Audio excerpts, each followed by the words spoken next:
So first of all, congratulations on the movie. I saw it again last night, and it's so much fun, but it's loaded with so many twists and turns, it's very hard to talk about.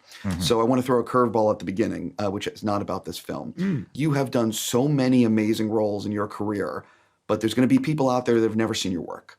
If someone has never seen anything you've done, what is the first thing you'd like them watching and why? What was the first thing I like for them to watch?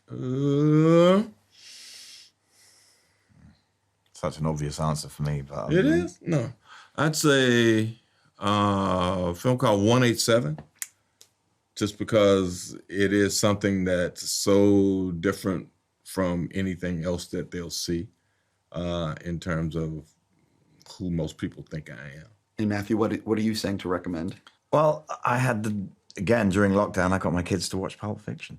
Oh, well, they're old enough now. Yeah. Yeah. And they were like, man, Sam Jackson is unbelievable. I was like, yeah.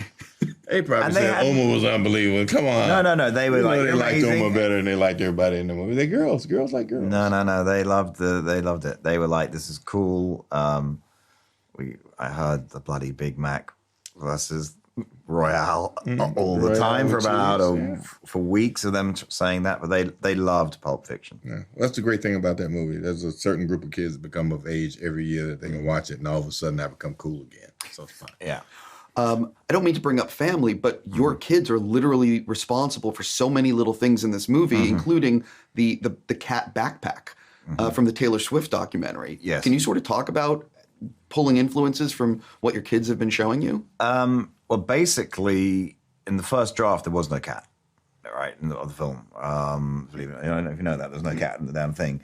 And I was like, sorry, I take that back. There was a cat in the first scene, and then she goes on the adventure and leaves the cat behind.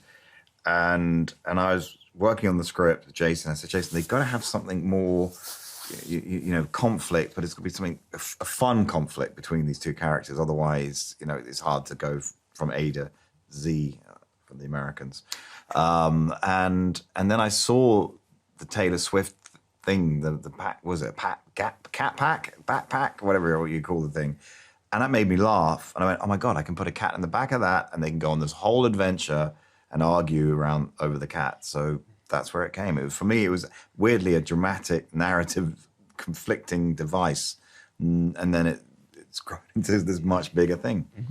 I'm definitely... I was looking at the press notes, and you guys have talked about how, or maybe it was joking around when you say Sam is undirectable.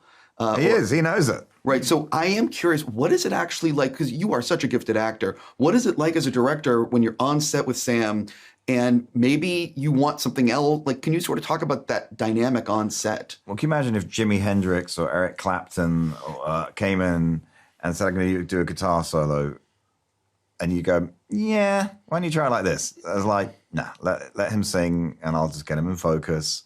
Yeah, we talk about it, but it's my job is, as you said it before, John Huston said directing is 90% casting. And if you get people like this, it's 99.5% casting. So once you've had the discussion, that's like, I understand what he's telling me. I understand what he wants. You give me the tone of the scene and, I'll show you what I'm planning to do. And if you don't like it before we do it, then you tell me then. Yeah. Or we can discuss it then. And, well, I'll tell you why you should like it. Yeah. He just nailed my point.